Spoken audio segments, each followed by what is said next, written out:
Assalamualaikum warahmatullahi wabarakatuh.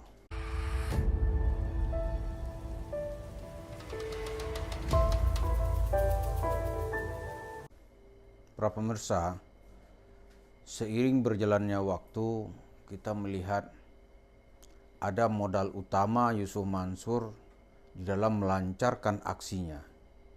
Modal utamanya itu adalah nekat, kemudian dablek. Itu merupakan pondasi di dalam memahami Yusuf Mansur. Kalaupun dia terdesak secara dalil, dia sih masa bodoh aja. Dia nggak akan mungkin itu merevisi sebuah statement, pernyataan, atau ajaran atau ajakan sedekah yang dia lancarkan. Sampai sekarang dia tetap merasa bahwa yang dia sampaikan itu benar. Kenapa? Karena itu mendapatkan uang. Jadi kalau ada yang menyalah-nyalahkan dia, itu yang akan dia persoalkan gitu. Kemudian jaringan-jaringan Yusuf Mansur, kan dari situ dia selama ini bertindak. Kemudian memperdaya orang-orang yang labil secara kejiwaan. Wah, itu di sini dia raup itu duit gitu. Lalu modal kita apa untuk menghancurkan Yusuf Mansur ini? Seperti kita lihat dalam 5 tahun terakhir ini, itu jaringan-jaringan Yusuf Mansur itu sudah putus, bahkan juga sudah lemah. Gitu. Kita lihat misalnya nih jaringan masjid. Gitu. Ini kita lihat hampir nggak ada pengurus masjid yang berani mengundang Yusuf Mansur. Kecuali yang pengurus itu tetap berharap, kali aja kita dikasih Yusuf Mansur gitu. Karena itu kita dengar ada pengurus masjid menagih Yusuf Mansur, mana nih janji mau memperbaiki bantu masjid. Kalau kita lihat itu enggak sesuatu yang nggak mungkin. Nggak mungkin. Atau kalau dia pernah ke pesantren, bantu pesantren, kita harus melihat apa motif di balik itu. Pasti ada. Nggak mungkin nih, oke kiai ini ternyata ada kiai gitu maksudnya. Kiai ini, dia sudah berfoto sama Yusuf Mansur, dengar-dengar dia nyumbang ke pesantren itu gitu. Kita harus mencurigai apa motifnya dan apa sasaran yang mau dia capai. Gitu. Nah, sebagai orang sipil, kita di bawah-bawah nih yang nggak apa modal kita untuk menghadapi Yusuf Mansur ini? Multatuli di dalam bukunya Mark Havelaar, saya sudah baca itu mengajarkan kepada kita beberapa modal yang bisa merubuhkan sebuah kekuatan yang maha dahsyat. Misalnya imperialisme Belanda di sini itu berakhir, itu gong pertama itu yang memukul itu adalah Multatuli. Apa yang dilakukan oleh Multatuli?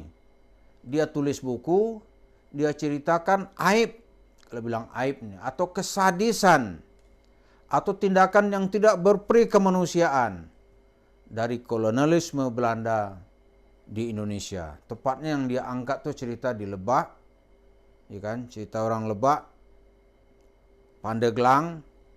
Kemudian dia juga pernah menjadi asisten residen di Padang.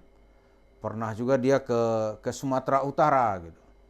Dilihatlah bagaimana tertindas dan tidak berperi kemanusiaannya penguasa Belanda. Bahkan dia juga menyorot habis tentang perbudakan yang lebih hebat dari cerita perbudakan dalam perang Amerika mengakhiri perbudakan. Wah, begitu buku ini ditulis, mata dunia tertuju ke Indonesia, dan itu akhirnya pada awal abad 20, tepatnya 1900-an, penguasa Belanda mulai memperkenalkan apa yang disebut dengan politik etis. Nah, dalam politik etis itu, pemerintah kolonial mulai berbalas jasa lah.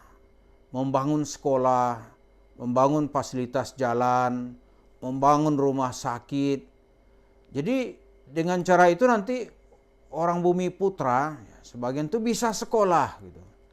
Inilah sebut generasi awal, generasi kaum inlander yang sekolah. Itu dengan masuknya nanti sekolah itu tahun 1920-an itu ada generasi Soekarno, Hatta, dan diikuti Syahrir dan lain-lain. Itulah nanti yang pioner dan beri barisan paling depan memperjuangkan dan memproklamirkan kemerdekaan Indonesia pada tahun 1945. Itu jasa terbesar yang ditulis oleh Multatuli di dalam bukunya yang berjudul Machiavelli gitu.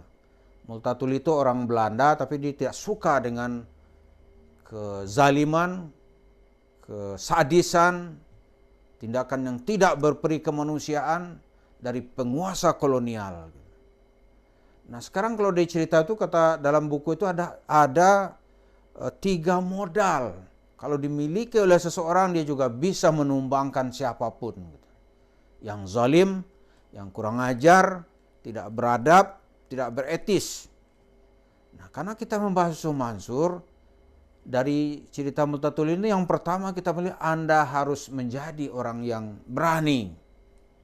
Berani bersuara, ya kan? Berani mengatakan tidak mau dizalimi, juga berani mengatakan tidak mau dibohongi. Tapi kalau kita tidak berani ya diam aja, itu keadaan tidak akan pernah berubah menjadi apapun. Yusuf Mansur ini kita lihat ya. Dulu siapa aja yang coba mengkritik dia langsung dia serang balik. Tapi begitu banyak orang menceritakan tindakan kebohongannya, kasus yang di mana-mana, sekarang dia nggak bisa menghadapi secara itu lagi gitu. Kemudian mulai jaringan-jaringan itu kita putus gitu. Dan tim sekitarnya yang biasa membenarkan cerita bohongnya itu juga sudah keluar. Nah, cerita-cerita halusinasi itu dibantah oleh kenyataan. Jadi harus ada dan banyak orang yang berani gitu. Dan orang yang duitnya pingin kembali yang ada di tangan Yusuf Mansur kalau berharap dan berdoa nggak akan dikembalikan. Nggak akan dikembalikan. Tapi caranya gimana supaya dikembalikan? Berteriak. Ada itu, ya maaf bukan saya merendahkan ya. Ini kawan kita Suwarto. Suwarto itu pekerjaan mungkin dia katakanlah jual bakso gitu. Cuma investasinya ada sama si Yusuf Mansur ini. Udah lebih dari 14 tahun nggak ada ceritanya gitu. Mulai dia berteriak, dia mau dia wawancarai, dia cerita. Akhirnya diam-diam orang Yusuf Mansur mendatanginya, dikembalikanlah modal awal gitu. Apa Yusuf Mansur ikhlas? Tidak. Dia terpaksa. Ngasih untung dia juga nggak mau. Tapi ada keberanian gitu. Dia yang rugi-rugi yang lain itu berani bersuara gitu. Biar kami suarakan juga. Tapi kalau kita nggak berani, keadaan tidak akan berubah. Itu yang pertama kata Multatuli, Anda harus berani.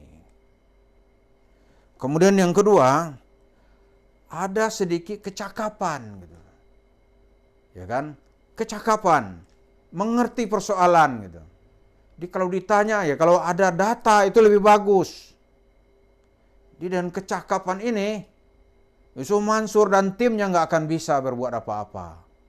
Kalau dia bertindak lebih jauh, perangkat hukum sudah siap menyergap dirinya. Ini kan semua sekarang masih di bawah meja, ini kita nggak tahu gitu. Ya, yang ketiga kata Multatuli, Anda harus punya modal ketabahan. Jadi tabah menghadapi persoalan ini, jangan baru seminggu bicara kemudian belum dapat hasil. Dia bilang ya udah dah gini-gini aja, dulu juga begini. Nah, itu namanya kita putus asa. Setidaknya kalau para pemirsa berani berbicara, itu artinya menutup pintu bagi Yusuf Mansur untuk menjulurkan tangannya mengambil duit orang lain. Tapi kalau kita diam, kita membukakan jalan kepada dia. Monggo mas, ini gitu kan. Udah uang habis pasti dimonggo-monggoin. Apa itu? Jadi ada keberanian, ada kecakapan, kemudian ada ketabahan. Ketabahan ini kita sabar, kita terus memperjuangkan, ya minimal tidak ada lagi orang-orang yang punya kesempatan untuk ditipu gitu. Atau untuk dipengaruhi sehingga dengan cerita-cerita agama, uangnya menjadi hilang. Jadi dengan demikian, Yusuf Mansur sebentar lagi dia juga habis. Karena ya orang boleh percaya apa enggak ya, itu dengan mubahalah itu tuh dampaknya terus terasa itu. Di mana-mana dia nggak laku sekarang. Dia berharap sujudnya dapat kursi, dia menjadi presiden. Kursi DPR dia nggak dapat. Jumlah suara untuk bertarung tingkat kelurahan juga nggak dapat itu. Nah ini kita lihat nih sebagai satu balasan di mana tidak ada yang sia-sia yang kita lakukan.